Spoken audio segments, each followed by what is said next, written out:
Hello, welcome to another episode of the Intel with Greg Cosell on the Inside the Birds platform. I'm Jeff Mosher with Adam Kaplan, and joining us as always from NFL Films and co-host of ESPN's Matchup Show, Greg Cosell. And Greg, we are in the heart of college prospect breakdown for the NFL draft. We have done wide receivers, we have done offensive linemen, and now we get to a lot of people's favorite position, certainly a position that the Eagles crave a lot in the first round, and that is the edge rusher position, which obviously became semi-important with the Eagles trading Hassan Reddick. Of course, they signed Bryce Huff. We've talked about we've talked about their depth, but you can never put it past this team. No, keep adding. and the obviously the wild card here, and none of us know the answer to this right now, is Nolan Smith.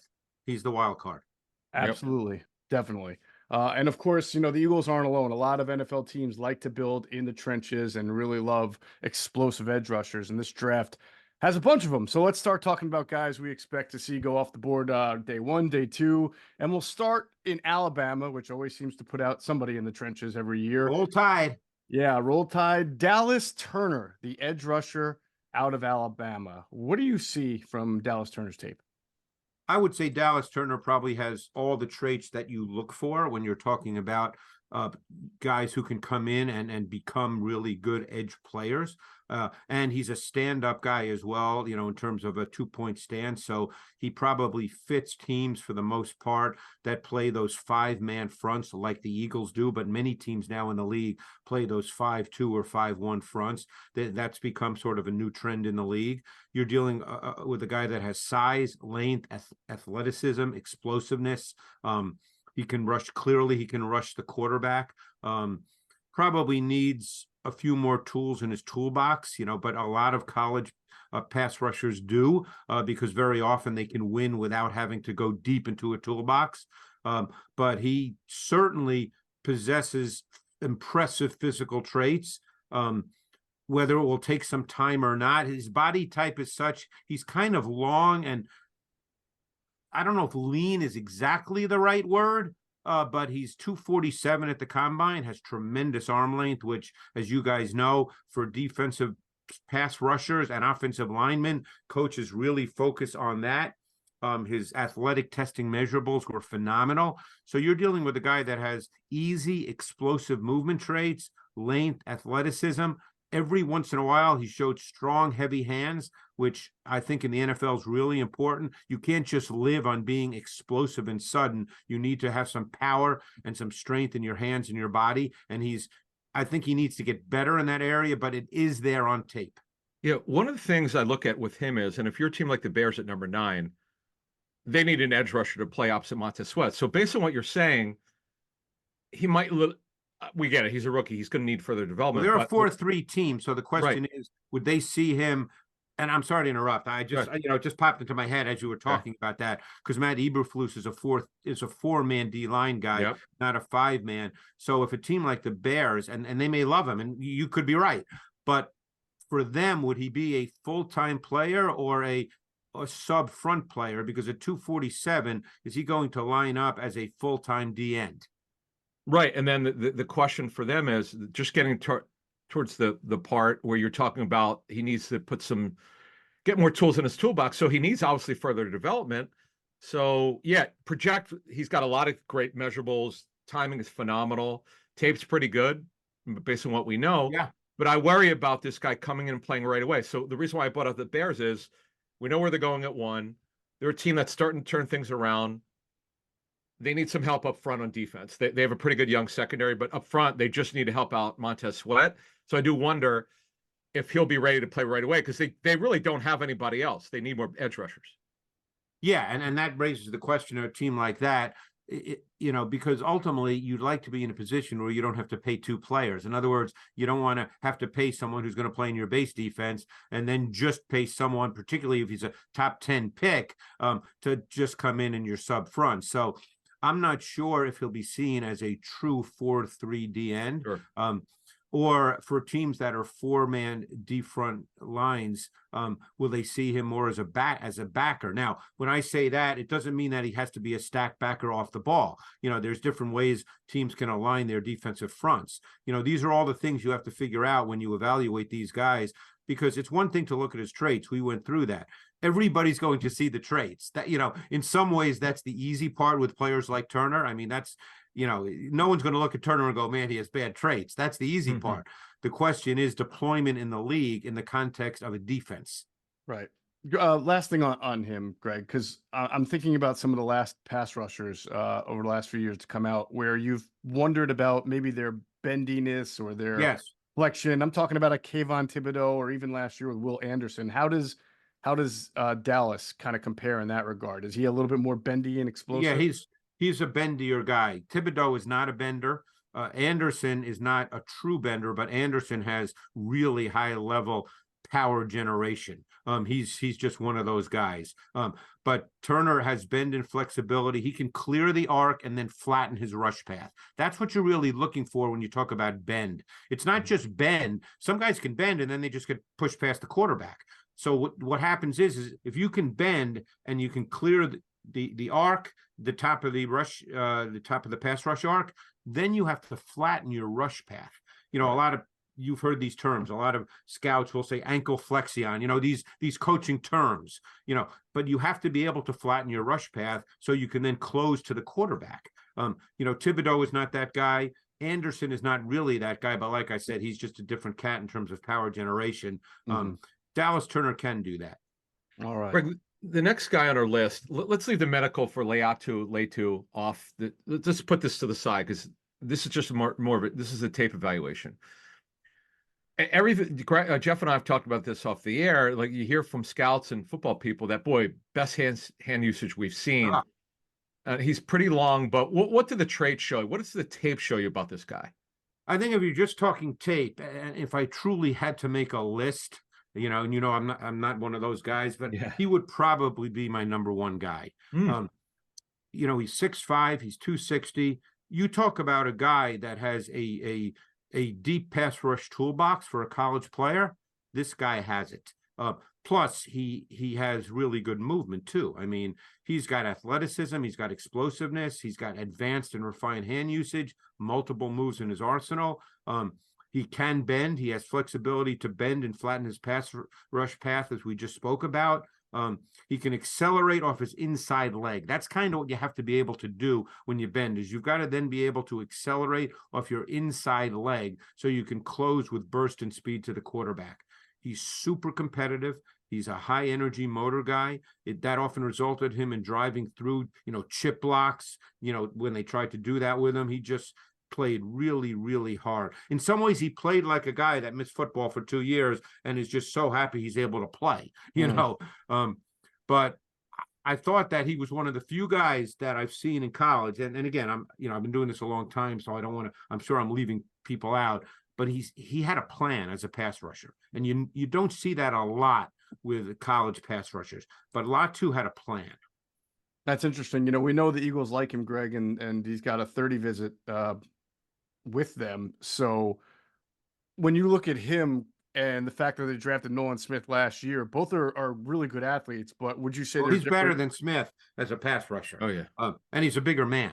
The issue for Latu, and I've spoken to a couple of GMs, he's going to be off the board for some teams because of the medicals. That's just the way it works. Right. Now, obviously, he's played 2 years. I don't think he's missed a game. He was a rotational player. He didn't play every snap at UCLA, but that was not because of the medicals. That's because of their belief in how they, even some of their other guys, they have another kid named Gabriel Murphy who's going to be drafted, who also was rotated. So it wasn't a function of his medical or any injury concern. But there will be some teams that will look at the neck because it's a neck fusion. It's not like he sprained an ankle. It's a neck fusion. And we'll take him off the board, but as a player, and that's all we're talking about, he's a really impressive player. And I can tell you for a fact, because we're doing something with him here at NFL Films, that he's an incredible kid.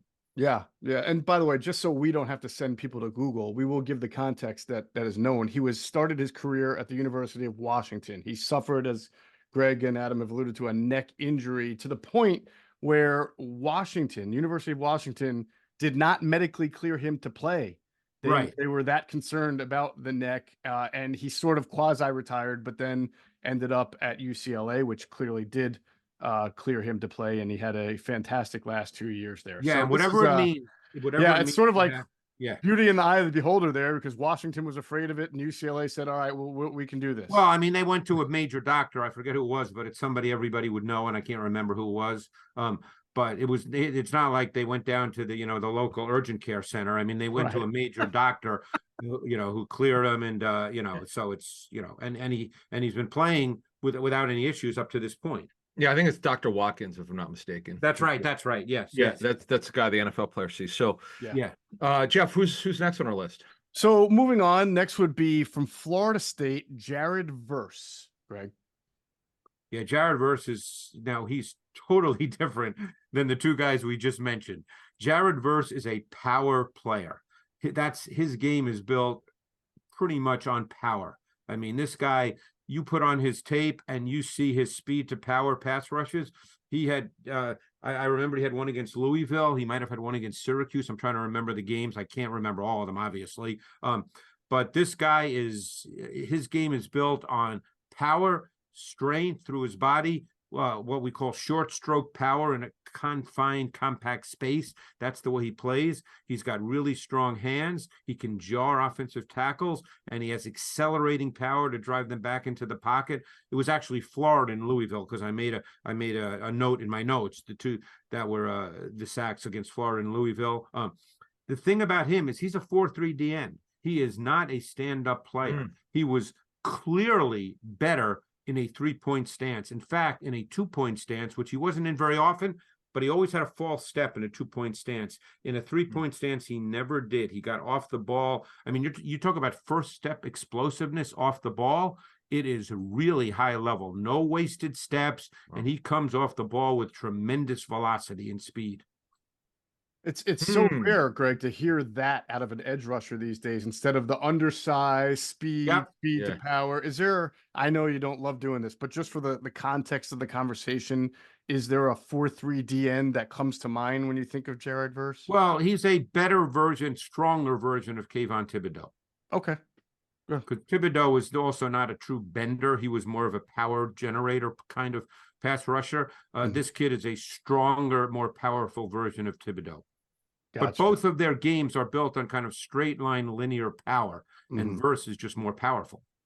Well, the next guy's definitely bendy and he's explosive, but boy, I don't want to say polarizing, but it depends on who you speak with, whether you think he should be talking about the chopper. You got it. Chop Robinson from Penn State. Let's discuss him. This guy he's the most bendy and the most purely explosive of the pass rushers. I mean, his athleticism is elite.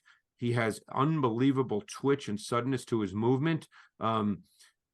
Just watch, you have to watch games with him, because he only had, he didn't have a ton of sacks, which made me think, by the way, and again, what I'm saying is not a direct comparison, so I hope people understand it. But if people just look at the stat sheet and see his sack production at Penn State, and you know this, Jeff, being a Penn Stater, you're not going to go, wow, this guy just sacks the quarterback.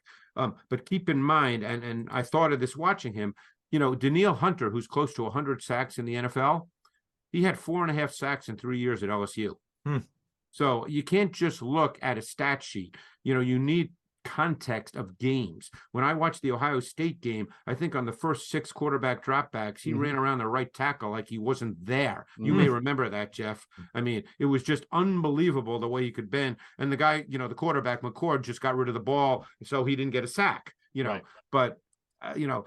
But this guy has just incredible explosiveness off the ball, but there's not a lot more to his game right now than that, which is, Adam, why he's polarizing. And also, he's not a big time run defender right now. But I would think that if you draft this kid, you move him around. He becomes a movable chess piece because he's so explosive. Now, I'm not going to make a Micah Parsons comparison, but let's remember one thing. When Micah Parsons came out, nobody saw him as an edge pass rusher to the level he is now. Right.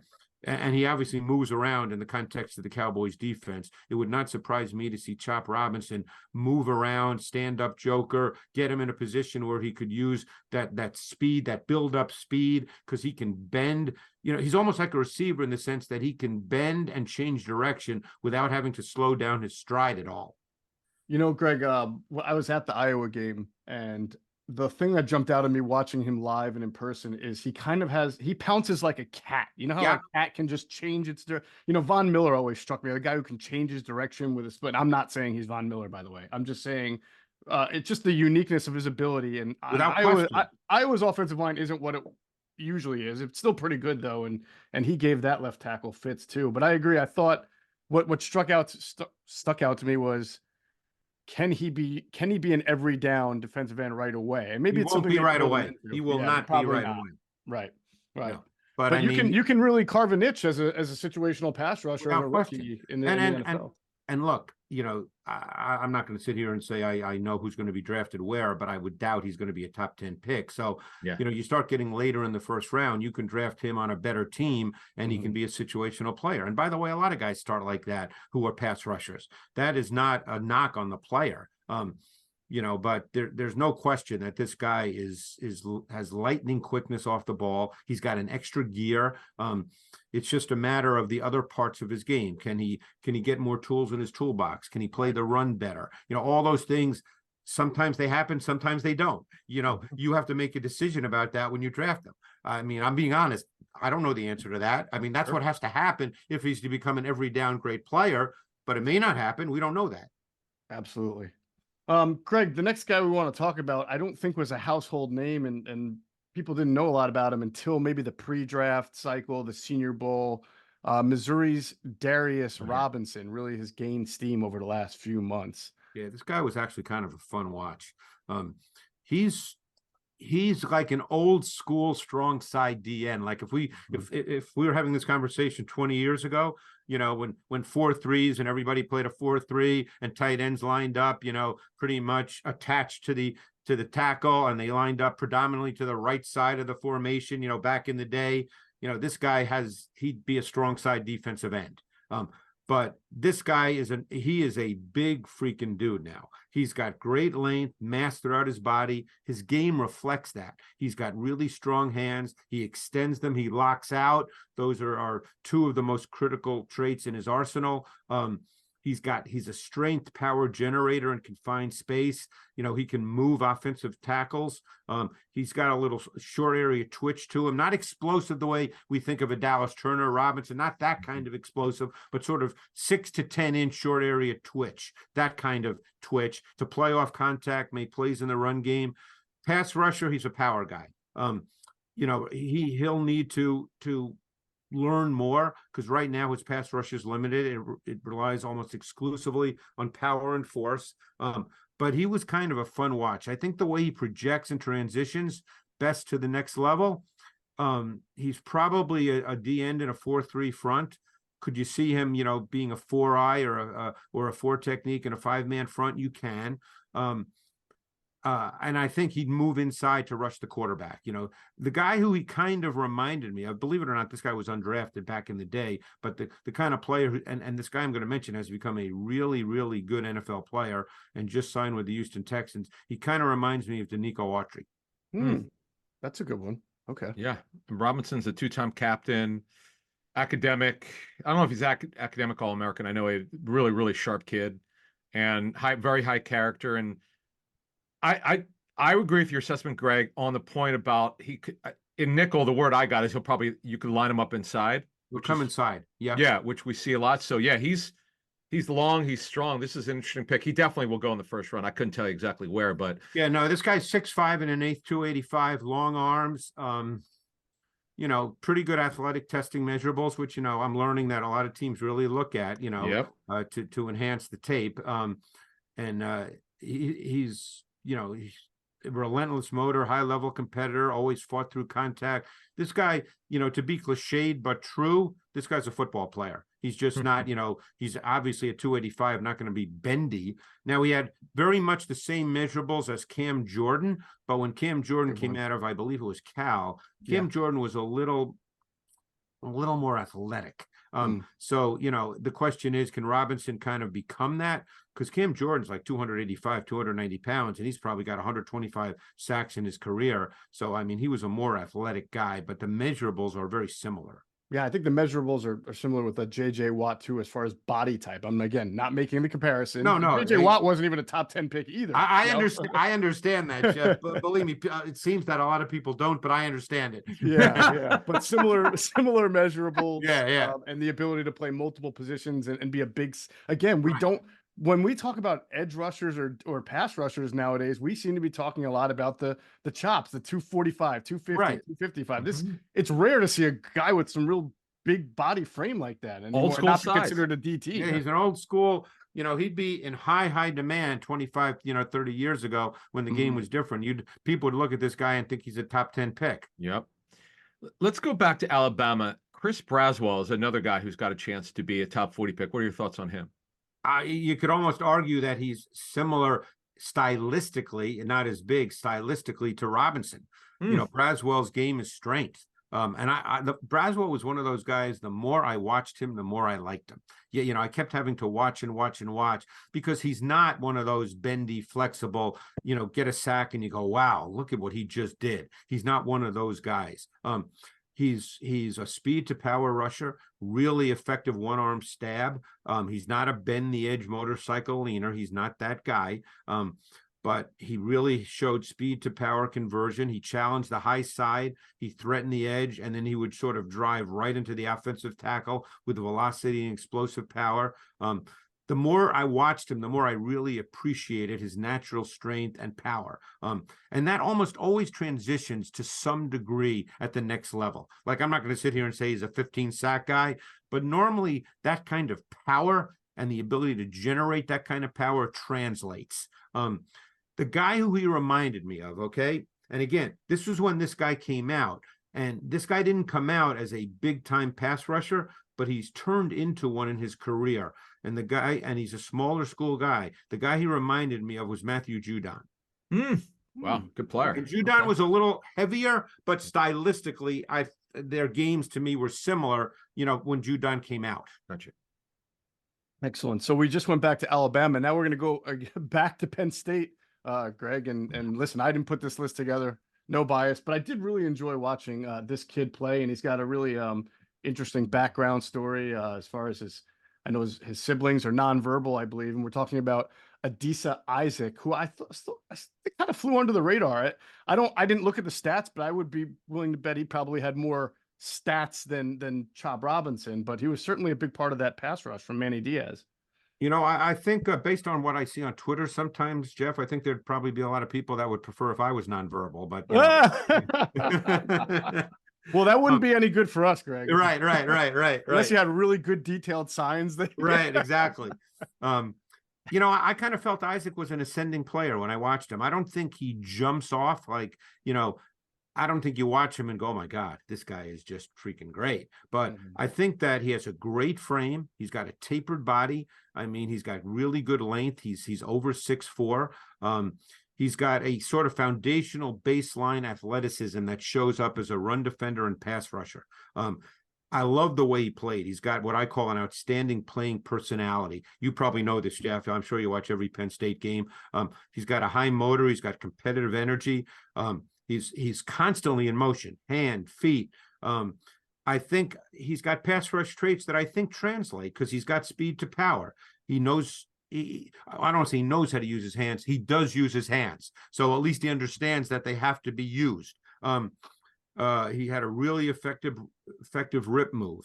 He has a swipe move, a club move. I mean, he shows an understanding that using your hands is part of rushing the quarterback. I think he's a developing player. I think he's got good physical traits. He's competitively tough.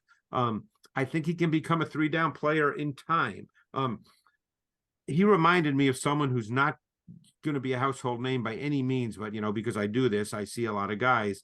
In the 2019 draft, he was the Vikings' 4th round pick, and he actually came on. And this year he tore his ACL, I believe, but he had really come on. And that's DJ Wonnum when he came out of South Carolina. And I think they have similar measurables. Wonnum became a starter in his 2nd season and started to develop into a pass rusher. I could see Isaac taking a similar career path. Good stuff. That's not bad because Wonnum just got paid a little bit, and he's been a good story of development. Another guy that we should talk about, it certainly has a chance to go top 40. Braylon Trice from Washington. What are your thoughts on him? Yeah, I've seen him too. He's another guy that, now we're starting to get to guys, just so people understand, we're starting to get to guys that are not necessarily, they're not going to be top 20 picks. So that means that while they have good traits, there's also things that would prevent them from being a top 20 pick. Now, that doesn't mean they can't play, but people have to understand that, teams do boards for a reason. They have a ton of people evaluating all kinds of cross checks, the whole deal. They put together a board. The guy who's 59th on their board, they don't view as good a prospect as the guy who's 19th on their board. Mm-hmm. That's just the way it goes. So Trice is not going to be 19th on anybody's board. I think he's an intriguing guy. He's got physical and athletic traits that are not exactly what you want them to be in terms of length and suddenness and explosiveness, but yet you see enough flashes of quickness and speed to power, and he plays really hard. He's an urgent player, and sometimes guys as a pass rusher, that can be something that works, the effort part. There's not a ton of guys that are transcendent in terms of they can just win like that. There's only a few of those guys. So there's more sacks that end up being from pursuit, believe it or not, than that end up being from, wow, that guy just won. So he's one of these kinds of guys. I mean, he doesn't have, like I said, unbelievable length. You don't look at him and go, wow, this guy just really looks the part. And his arm length is going to be an issue for teams. I can tell you that right now, because his arm length is just 32.5. And that's not going to be considered what you want from an edge player. And again, he's 245, so he's not really a defensive end in a strict sense, even though he did a lot of that at UW. But he is a very physically tough player. He's one of those guys I could see being part of a rotation. Whatever the team is playing, 20, 25 snaps a game, and you say, wow, that guy's just a solid player. He comes across to me as that kind of guy. Sounds like you're describing a tweener, somebody who's a little bit too big and downhill to be maybe an off-ball linebacker, but also someone not big enough to be a starting 3 down for the end. And the thing that, Jeff, that I can't answer this, I'm not a coach. You see flashes of him doing certain things. So the question is, does a coach look at that and say, you know what, God, we can get him to do that more? And again, even if you get him to do it more, he's not going to be Micah Parsons. But, can he become more than just a solid rotational player, which is kind of the way I see him now, which there's nothing wrong with that. I mean, Every team in the league now wants to have 7, 8 man D-line rotations. That's the way it works. D linemen nowadays, with very few exceptions, play 70, 75 snaps a game because so many more teams are spread. So many more teams are throwing the ball. So many more teams are going no huddle tempo. D linemen can't play 75 snaps a game and play it at a high level. They're not built for that. Right. This class that we're asking you about is interesting because we've had 2 guys from Alabama, 2 guys from Penn State, and we were talking about Latu from UCLA, and he also has a teammate who's pretty good. And you mentioned him in Gabe Murphy. What do you see in Gabe? I loved watching this guy's tape. Now, having said that, that doesn't mean I think he's automatically like a great pro. He's 6'2", 247. So length is going to be an absolute issue, including his arm length, which is 30.5. So it wouldn't surprise me if some teams don't even have him on their board or they see him as a late round player because he just, the critical factors thing. So many teams have their list of critical factors for each position, as you guys know. But just to explain to fans, there's certain teams that they have critical factors. In other words, some teams say we're not drafting a corner under 6 feet. Some teams just have these factors that, they abide by, and that's the way it is. So he's one of those guys that I bet some teams, they might like his tape, they might like the kid and all that, but they might just say, you know what, he's not for us. But he's a really fun watch. I mean, his athletic traits and pass rush ability and experience, he was a movable chess piece for UCLA. And I would think creative defensive coordinators would get excited about this guy. Again, I'm not going to speak for someone like Mike McDonald. I don't know him at all. But I would think guys like that would look at Murphy and go, I can find a way to use this guy. I mean, he's pretty sudden. He's pretty explosive. He's pretty polished as a pass rusher. He can line up in multiple positions.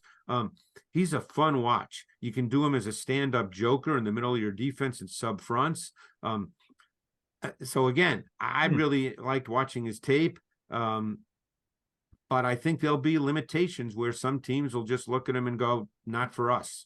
Yeah, Bill Polian told us that there were certain criteria for measurements per position. If they didn't hit them, they wouldn't draft them, even Correct. if the tape's really good.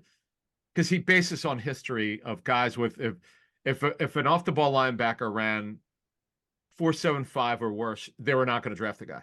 Even if he liked the tape, it goes, the history shows these guys don't make it. Right. That was analytics before they called it analytics. Yeah, Correct. right. I think You actually Bill remember- said yeah. that. Yeah. No, it's exactly right, Jeff. Your point is 100% correct. And there's teams like that. And by the way, there's no right or wrong to this. You know, everybody gets some right where you think, oh man, you know, why did they draft that guy? And the guy turns out to be really good. And then there's others where maybe Gabriel Murphy turns out to be a really good pro. And we say, gee, this team had a chance to draft him and why didn't they? You know, it's still with all the analytics, as it were, it's still human beings evaluating human beings. You know, maybe you sit down with Gabriel Murphy. I don't know him at all, but let's say you sit down with him and you love the kid. You love the kid. You love his tape. And you say, you know what?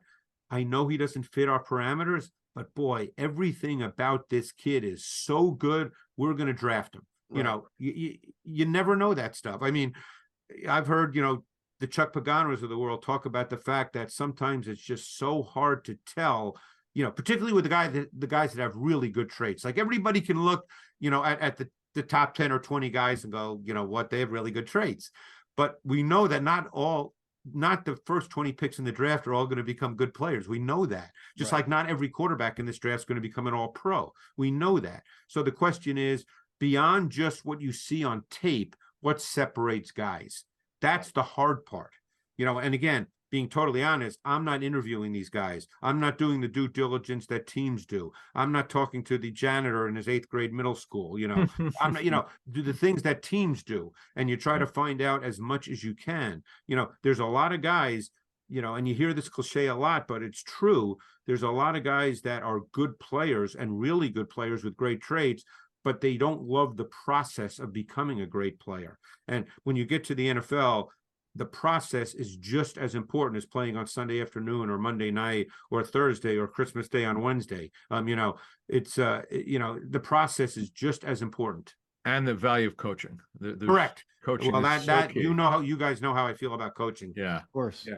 Look, I mean, I think this is a good conversation for our audience, especially because nothing frustrates me more as a reporter and an analyst than when an outlier makes it, and then professionals, people who played the game, people who've coached it, they're in the media say, I can't believe this guy slipped through the cracks. How did this happen? Right. Yeah. And you say, no, nobody, he didn't slip through the cracks. Everybody knew who this player was. Right. They just didn't want to draft the exception to the rule. Like some team got the exception. If you start drafting the exception to the rule, you're going to have terrible drafts every single year. Right. And by the way, sometimes there's a guy who in college, despite the traits, you know, maybe he had some stuff in his background that's problematic when he was 16 and a team decides they don't want to take him. And then for whatever reason, he grows up and he becomes a great player because you know what? He grew up as a man. Okay. Right. We've all done things, I'm sure, when we were 16 that we probably look back on and say, that probably wasn't a good idea. You know? Come on. But, you know, so 46. Sometimes that happens too. You know, you just don't, you know. Well, I'll give you an example. Haloti Ngata, the knock on him, you might remember coming out for that draft. Right. Didn't have the energy. Mm-hmm. There were questions about his drive and passion to be great. Right. Some teams are like, I'm not dealing with this. Well, the Ravens obviously did their due diligence. We know every team did, but they felt better about him that whatever people had an issue with, they didn't have a problem with it.